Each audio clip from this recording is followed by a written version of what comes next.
In life, it seems like we're in a constant battle with our emotions. Which one will win? Happy? Sad? Anger? Love? And a whole bunch of stuff in the middle. Sometimes our emotions come out when we least expect them.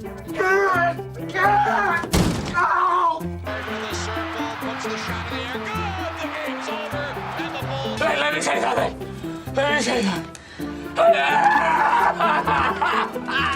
Who decides who wins? Who has your emote control? I know I've said this before, but I will never tire of seeing Ron Burgundy in our videos at Access. You know what I'm saying, everybody? Hey, good morning. We're so glad you're here. Would you do me a favor, and would you say hello to our Brandon campus who's joining us by video this morning, everybody? Yeah. Love you guys. We're so glad you're here today. If you're just joining us, you're jumping in the middle of a series called Emote Control. And for the last few weeks, we've been talking about our emotions. You see, God made us as emotional creatures. We have feelings and emotions. And if stewarded right, our emotions can bring us great joy. They can help us to experience life in beautiful kinds of ways. But if they're not stewarded correctly, our emotions that God gave us as a gift can actually run, and in my opinion at times, ruin our lives. So for the last few weeks, we've talked about issues like fear. We've talked about anger. And today, I want to jump in on a topic that's really important. And in my opinion, it is the saddest of all emotions. Today, I want to talk to you about the emotion, the feeling of loneliness, of what does it mean to feel alone in this world. Now, when I was a kid, I remember growing up and going to school, and one of my favorite books that I would try to get every year when the school book fair came through was Guinness's Book of World Records. Anybody else like this book when they were a kid? I don't even know if they make it the book anymore, but when I was a kid, there was just something magical about this book. There was the world's largest pizza, world's longest toenails. There were some freaks out there, everybody, and I just loved getting that book and reading through all the different world records. Well, last year, Microsoft set an interesting Guinness World Record. They set a world record for the quietest place in the world. Now, previously, the quietest place in the world was in Minnesota, but now it was there in Washington State, and they built this room that in the room has these massive sound panels. And these sound panels are created in a way to not just absorb sound, but to actually kill or get rid of all sound whatsoever. Now, scientists measure sound in what's called decibels. So to give you some context, we would call the absence of sound 0 decibels. About 30 decibels is the sound level of a quiet house. About 50 decibels is the sound volume in a quiet office space where there's still some activity happening. Your shower tends to be about 70 decibels unless you sing like me, 100 decibels. Then beyond that, like at Access, our worship is usually 90 to 95 decibels, give or take a little bit. A rock concert is 110, usually 110 decibels. A football stadium at its max capacity where people are losing their minds is about 130 decibels. A rocket launching is about 180 decibels. And I learned all of that to impress you. You know what I'm saying? Check this out. Now, in this room, the sound is actually measured in negative decibels. Negative decibels. This room is negative 20.6 decibels in volume. Negative 20.6. Some of the parents are like, holler at me if I can get a nap in there away from my kids, you know? Negative 20.6 decibels. It is 99.9% completely sound free. Now, the previous place that held the record was in Minnesota. Now, I just assumed because it was in Minnesota that it was probably outside somewhere. I have no idea where you would do that in Minnesota. But there, at the place that had a negative 12 decibels, they said that the place was so quiet that the people that would try to sit in the room could only sit in the room for usually no more than 10 minutes. The longest that anyone ever was able to sit in the room without losing their mind was 45 minutes. And if it's me and I'm thinking, like, how amazing would it be to be in that room, it actually drives you crazy. And the reason it drives you crazy is this: the only sound in the room, if you're in the room, is you. It's whatever sounds you're making. It's your breathing. It's your heart beating. They say the room is so silent, you can literally hear your heart beating. They say the room is so silent that if you get a shot of adrenaline through your body, you can hear the blood pulsating through your veins. Now that is some creepy stuff, you know what I'm saying? And they say the reason it drives you crazy is because it's not normal. There's the absence of sound, there's the absence of activity, and it absolutely begins to drive you crazy. There's a reason for it. This week I was talking to one of my friends about this topic of loneliness, and he said this, he said, did you ever study what happens in maximum security cells where prisoners are held in isolation?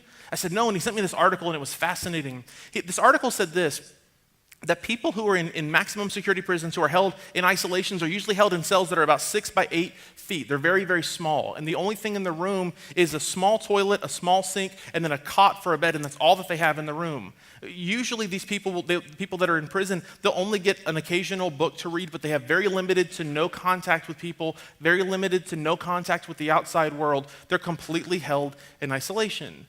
Now, there's a part of me that has wondered before, like, what would it feel like to be in a place like that? Well, several years ago, the Dallas Cowboys were playing the Tampa Bay Buccaneers, and if you know me, I'm a huge Dallas Cowboys fan, and so after church, I had tickets for the game, and I was going to go with my wife's cousin, who's a guy named Chris. Now, Chris is a little bit taller than me. He's big. I mean, if I had to guess, he's about 350 pounds, and he's built like Gru from Despicable Me, like all top-heavy, you know what I'm talking about? And he's just this big dude, and there's this part of me that knows that, like, I could never even think about cheating on my wife or hurting my wife, because if I do, Chris would literally murder me, and I'm sure that he has a way to hide the body. And so we go to the game together, and he picks me up after the second service. We peeled out. We drove as fast as we could to Tampa, and on the way, he goes, "Hey, can I tell you my testimony, my story?" It's like, "Sure, man, tell me." And for 45 minutes, Chris told me his story. And part of his story is really just messed up, where he kind of ran from God. And Chris said, in this season of my life, I was thrown into isolation. They put me in the box for 15 days. 15 days of complete isolation from the world. The article that I read said this, is that people that are in isolation like that, after about 15 days, they actually start going mentally insane. Different emotions and feelings set in. Feelings of anxiety, feelings of anger, feelings of depression, and feelings of paranoia set in very quickly when you're disconnected from the rest of the world. Now the question is, why is that? I submit to you this. The reason I believe it is because God made us for a certain reason. In fact, if you have your message notes, the first thing is this, is that we were created for connection. We just were. God made us to be connected intimately to one another. We were created for connection to each other and to be connected to God. And the reality is this. So many people find themselves floating through this life completely disconnected from one another and disconnected from God, and they find themselves in these seasons of loneliness in their life. And I just want to say, like, we were created to be connected, so let's talk about what it looks like to live a fulfilled, connected kind of life. Now, if you were to go all the way back to the beginning of the Bible, Genesis chapter 1, it says this, "In the beginning, God created the heavens and the earth." Now, the word for God in the very first verse of the Bible is the word Elohim. Literally translated, Elohim is a plural word. It means God, but it also means God, multiple, like all together. And what you find as you look at the pages of Scripture is that God, the Father, the Son, and the Holy Spirit, they are one God, but made up of three parts. It's like God, in the nature of who He is, there is community, there is relationship built into who God is. So God creates the heavens and the earth, and He spoke, and with His words, He said, "Let there be light," and there was light. And then the next day, God created the sky, and He separated it from the seas. Then God created the earth and the sun, the moon, the stars. And then He created land and plants and vegetation. Then He created animals, and He said, "Cats, oops." And then after that, He created humanity, man and woman. Now I want you to check this out, okay? As God is creating, what I love about the book of Genesis is there's this rhythm to it. There's this cadence to it. I love good writing, and the book of Genesis, the first few chapters are so unbelievably poetic. Genesis chapter 1, God creates and He says it's good. He creates and He says it's good. He creates and He says it's good. He creates and He says it's good. He creates and He says it's good. He creates and He says it's good. And then He makes man and He says, "Oh, hold up. It's like there's this break in the cadence. There's this break in the rhythm. And in Genesis chapter 2, verse 18, it gives us the reason that God said it wasn't good. Genesis 2:18 says this. It says, "The Lord God said, it is not good for man to be alone." It's not.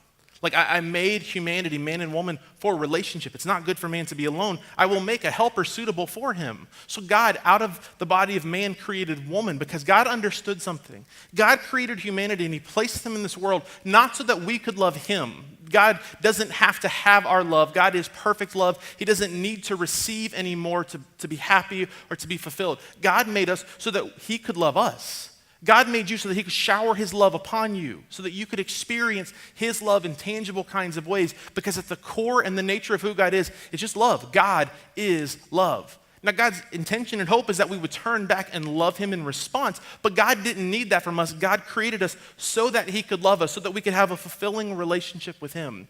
But what's fascinating to me is this, is after God has created the whole world and all of these things, He creates Adam and He's like, but it's not good for him to be alone, I need to create someone for him. I need to create a suitable helper for him. And so God creates woman out of the man. The principle here is this, is that what God noticed when he looked at Adam and Eve was that they were missing something, that they were missing this relational connection. There was just something that wasn't perfect as it should be. And loneliness, something that's just not the heart of God. If you have your fill in the blank notes, check this out. Loneliness is simply a longing for completeness. Loneliness is just a longing for completeness. And God looks at Adam when he's by himself and he says, it's good, but it's just not complete. It's not good yet. It's not great. So he gives him woman. Now, all of us at some point or another in our life are going to experience this longing for completeness. There's going to be these days or these seasons in our life where we feel rejected. There's going to be seasons in our life where we're characterized by pain and remorse. There's going to be seasons in our life where people walk out on us and they hurt us, and we will feel loneliness in ways that maybe you've never experienced before because you just feel incomplete. You feel like this isn't the way that it was intended to be. In fact, if you're here and you feel loneliness or have felt loneliness in seasons of your life, this is not uncommon. In fact, if we were to be honest, I think almost all of us in the room would say that I either am currently feeling lonely at times, or if I'm honest, like I've walked through major seasons of loneliness in my life. Now, this is a very common thing. This week I was studying through this topic and I came across something written by a guy named Dr. David Jeremiah, this brilliant pastor and author. And in this thing, he gave us 7 different stages or essentially seasons of loneliness that people experience and feel. And as we look at these, maybe you'll begin to find some of yourself in some of these seasons. The first one is this. It's the lonely single. This is the person who's single, who desperately longs for a relationship. They want a husband, they want a wife. They look around at their friends and they see what their friends have and their heart longs for it. And there's nothing wrong with that. In fact, that is a God-given desire of your heart. But they look around and they see what everyone else has and they want this. And they think to themselves, I'll never have what they have. Their heart breaks when they cook meals for just themselves. Like, these are people who walk through life and their life is just characterized by a desire to be connected deeply and profoundly to someone who you will know intimately, who you will share everything with, who you will hold nothing back from. The person who is single always thinks to themselves, if I just had this part of my life, then my life would feel complete. We long for completeness. The second level of loneliness is this, the lonely spouse. Now, one of the interesting misnomers, in my opinion, is that the single person thinks if I can just get married, all of my needs, all of my emotional and relational needs will feel fulfilled. But I can't tell you how many people I've sat with that are in a marriage that feels lonely. They're in a marriage where instead of being intimately connected with each other, they feel like ships passing in the night. They're always missing each other. They're living these parallel lives, always busy with work and trying to raise the kids and getting all the things that they have to get done accomplished and getting the kids to the baseball and soccer games. They just miss each other all the time. If you feel like there's a person in your life that you need to fulfill all the longings in your heart, I just want to suggest to you that you have misguided interpretation of what it means to be fulfilled. We'll talk about that in a moment. So there's some people who are married and they feel lonely. The third level is this. It's the lonely survivor. Now, I have never walked through significant grief in terms of the loss of a mother and a father, the loss of a child, the loss of a brother or sister. I haven't walked through that. But experts say this, that there is no pain greater than that pain of surviving someone who you love that you've had to say goodbye to.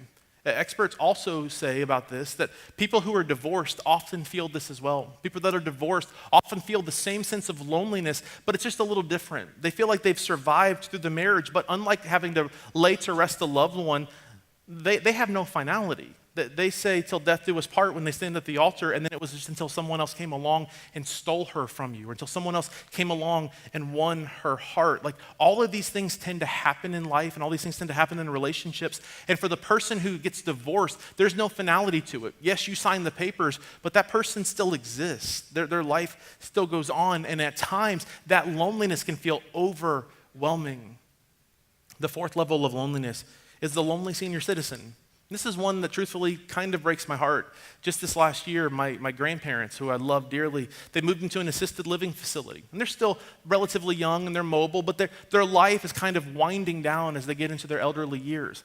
And it's interesting as you're there, there's so many people who they're just existing. They're just trying to make it through these days, and they feel at times like their health is failing them. Maybe for many of them, they've lost their spouse that they spent 30, 40, 50 years of their life with. And beyond that, one of the most devastating, especially for men, from what I've read, is they feel useless. Their whole life, some of their identity was found in the things that they were able to do, the work that they did, the things that they were able to create, and now they can't. Now there's nothing that they can do. And so a certain sense of loneliness sets in this season of life. Number 5 is this. It's the lonely sufferer. This is the person who walks through a season of their life like cancer and chemotherapy. This is the kind of person who's walking through some sort of disease and they feel the pain, and people may sympathize with them, but there's no way that they can truly empathize with them. Why? Because they're carrying this pain in their soul.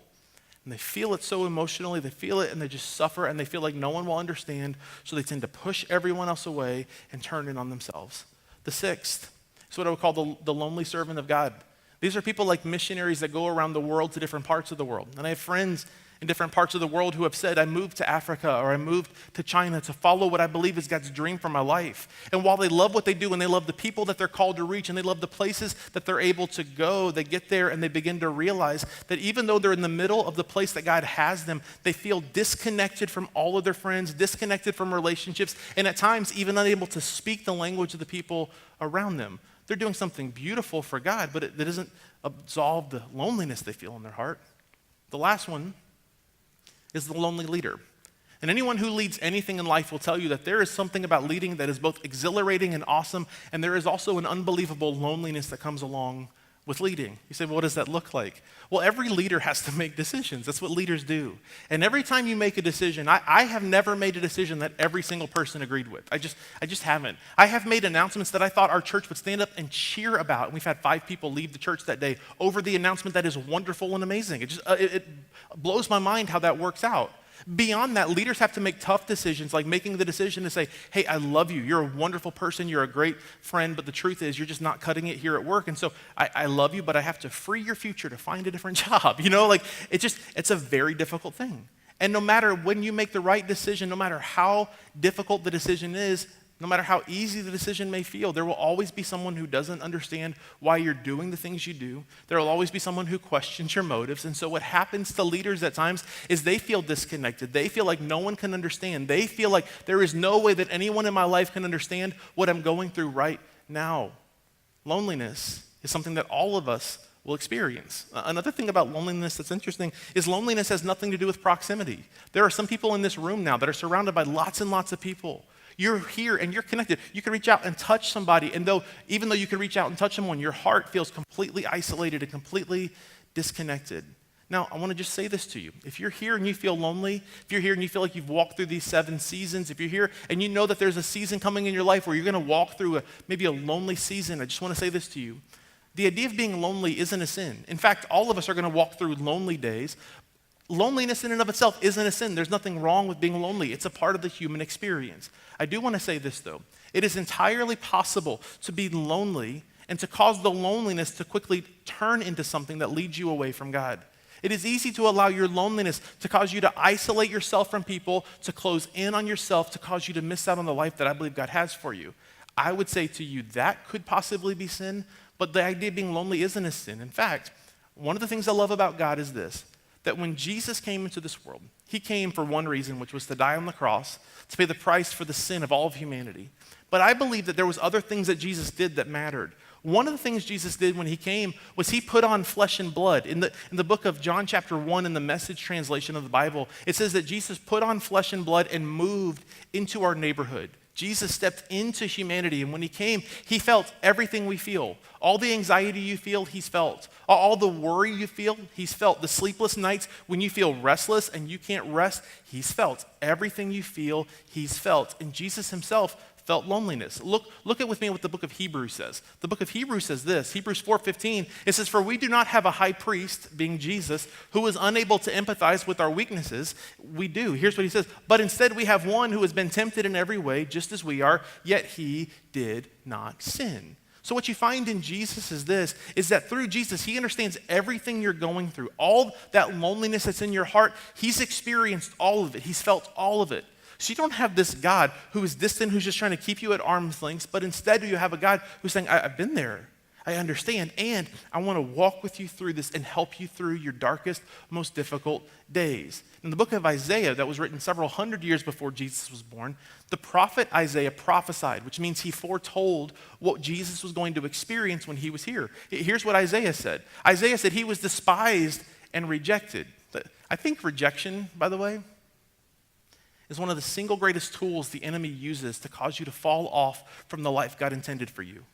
The reason is rejection hurts. When you trust people and love people and they turn their back on you and they hurt you, there is almost no pain equivalent to that kind of hurt that you get emotionally from someone. And it says about Jesus that he was despised, he was hated, and he was rejected. He was a man of sorrows, acquainted with our deepest grief. This was Jesus. It says we turned our backs on him and looked the other way. He was despised and we did not care. Everything you experience, all the loneliness that you feel, all of it is something that your God understands. But he doesn't want you to stay there. In fact, if you were God and you saw all of your children, if you were God and you looked down from heaven, you saw all your friends, what would you want for them? Well, wouldn't you want the best? Like, wouldn't you want them to move past this season of loneliness so they could live a life that feels fulfilled? Well, wouldn't you want them to experience joy and not to live a life that just feels characterized by isolation? If that is the case, what would it look like if all of us made this decision to lean in and ask the question, well, then how do we become fulfilled people? How do we live a life that is characterized by fulfillment? And if that's you, I want to look at 3 simple things that I really do believe that God will use if we will apply them to help us move from a life that is lonely to a life that is fulfilled. The first one is this. We have to make this decision. We're going to invest in our relationship with God. I've got to invest in my relationship with God. In fact, let me say this to you. When I was a kid, there was a song on the Christian radio that said this. It said, there's a God-shaped hole in all of us, and a restless soul is stirring. I believe the message of that is so true, which is this, is that God created you to have a relationship with other people, but foremost, to have a relationship with him. You see, I believe that the outflow of your relationships with other people should be through your relationship with God. Like what you experience with God should spill over into your relationship with other people. Now, if it is true that God's desire for you is to have deep, fulfilled, meaningful relationships, it starts with him. Because there is some things that God can do for your soul that no one else can do. There is a sense of belonging and contentment that you will experience in a relationship with God that no person can ever give to you. And people buy into this lie, like, if I could just get this person to love me, if I could just get this guy to marry me, if I could just get this woman to be in a relationship with me, if I could just experience these things, people believe these truths about themselves, but the reality is people have this tendency of hurting us. What you find when you look to God is that he never, ever will. In fact, in your notes it says this, I would almost challenge you with this thought. What we often call loneliness is often just homesickness for God.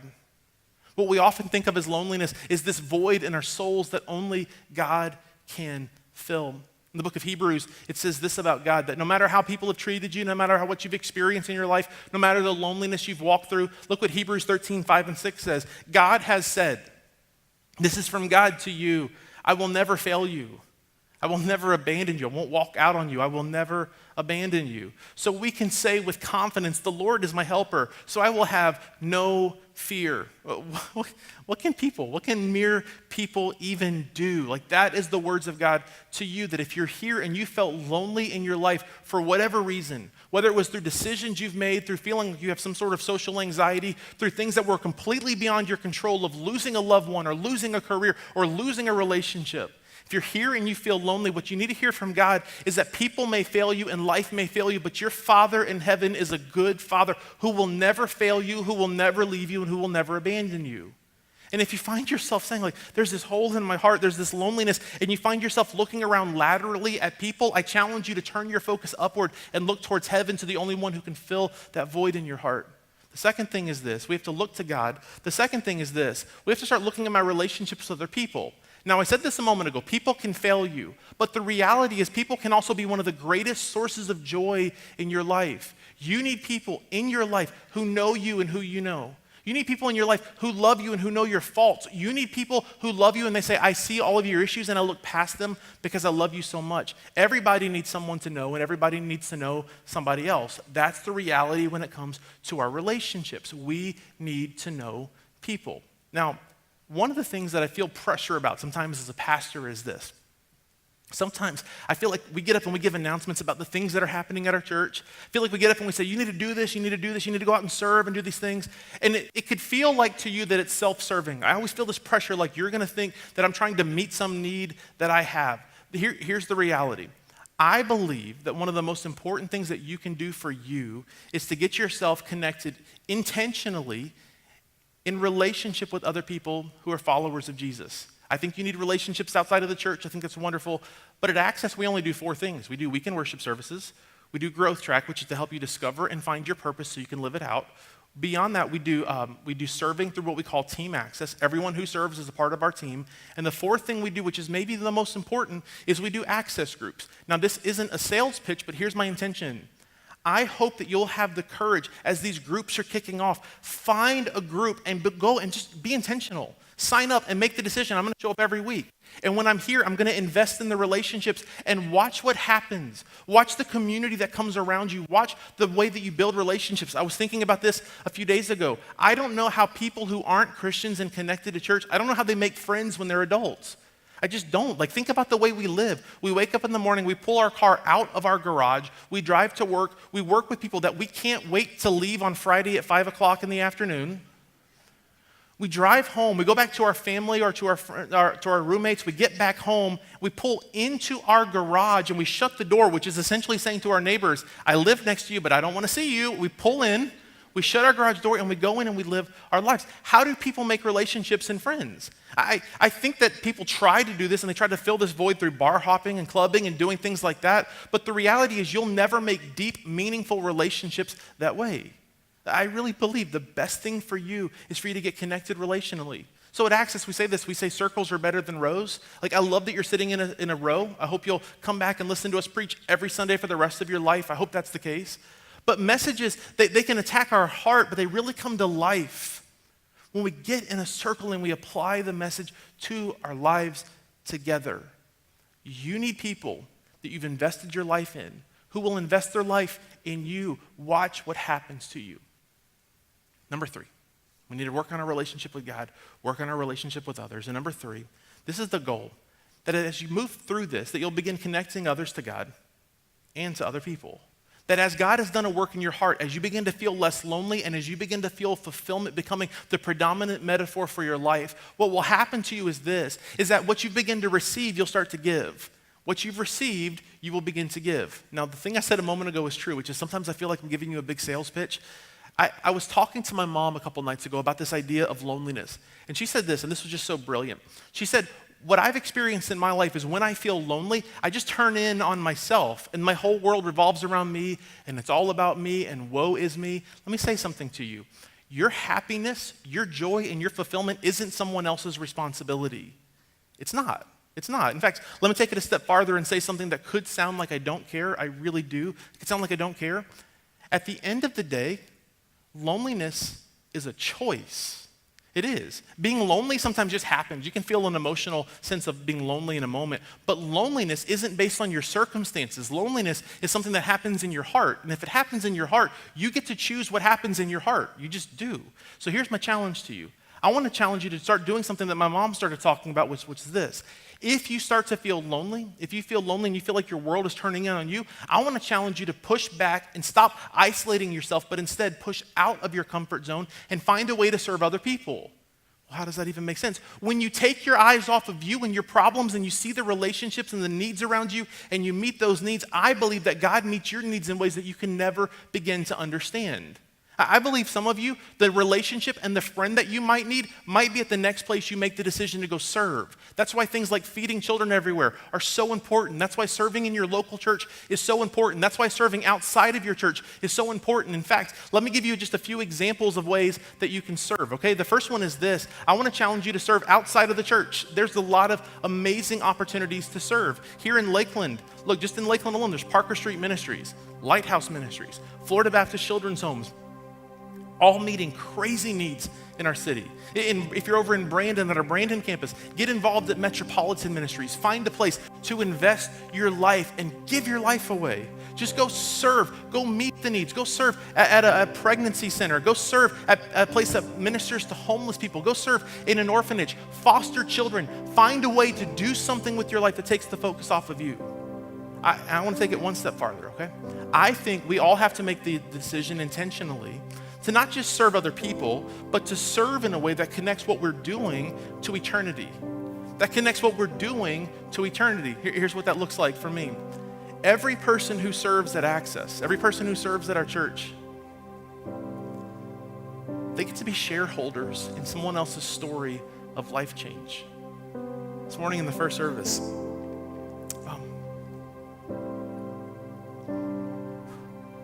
gave the opportunity for people to pray to receive Christ. And every Sunday people respond. Today, first service, there was a lot. And I just talked about this, just minutes before I talked about this. Every person who serves at our church, they played a part in that. You played a part in someone's story forever being changed. You played a part in a person spending eternity with God in heaven and not in hell.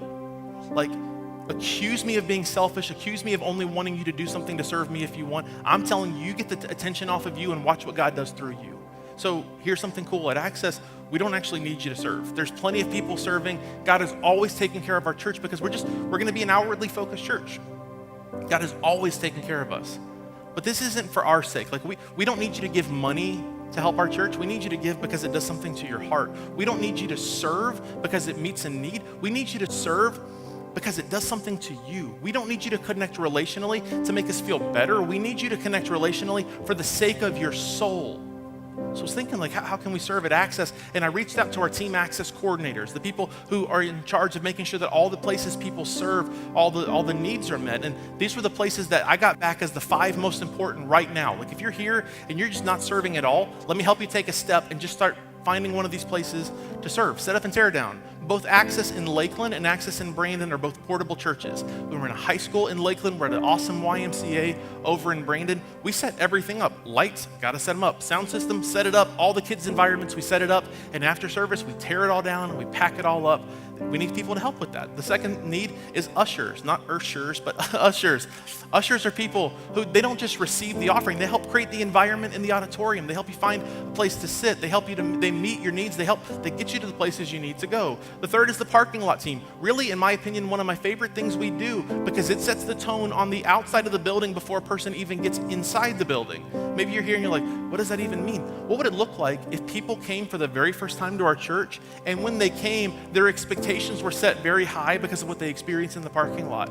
That they experienced God's love and friendliness and joy in the parking lot. Some of you, you're like, I don't know what I can do. Stand outside and smile and say hi to people and wave at them as they come in. Join the parking lot. The fourth, kids check in. Think about parents when they drop their kids off. That is an unnerving feeling when you're giving your precious little baby to someone that you don't know. You're giving him, trusting them.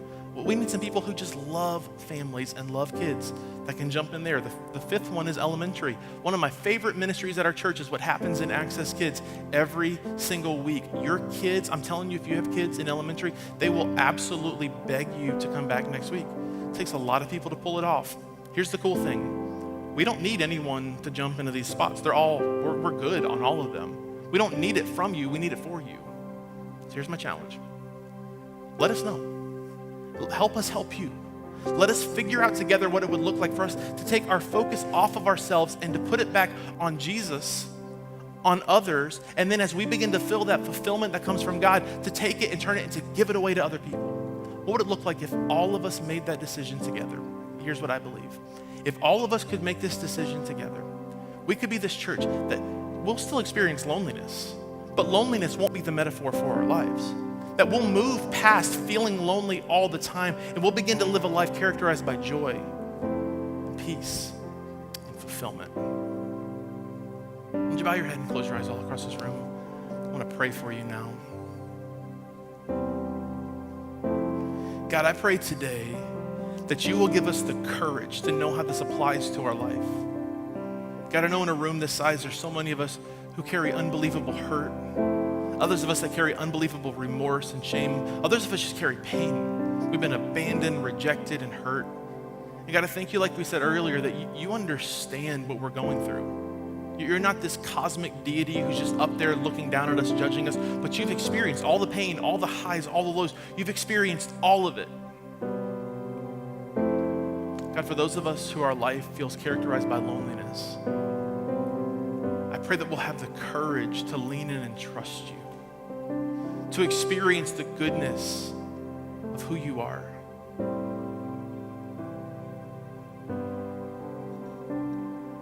God, may we dig into our relationship with you. May we invest in our relationship with other people, and then may we in turn learn to serve the people of our church, the people of our city, and the people around the world. May we live our lives to serve others. God, I thank you that as we do, you fill our hearts with a fulfillment and a joy that we could never begin to describe. We thank you for that, God. In Jesus' name.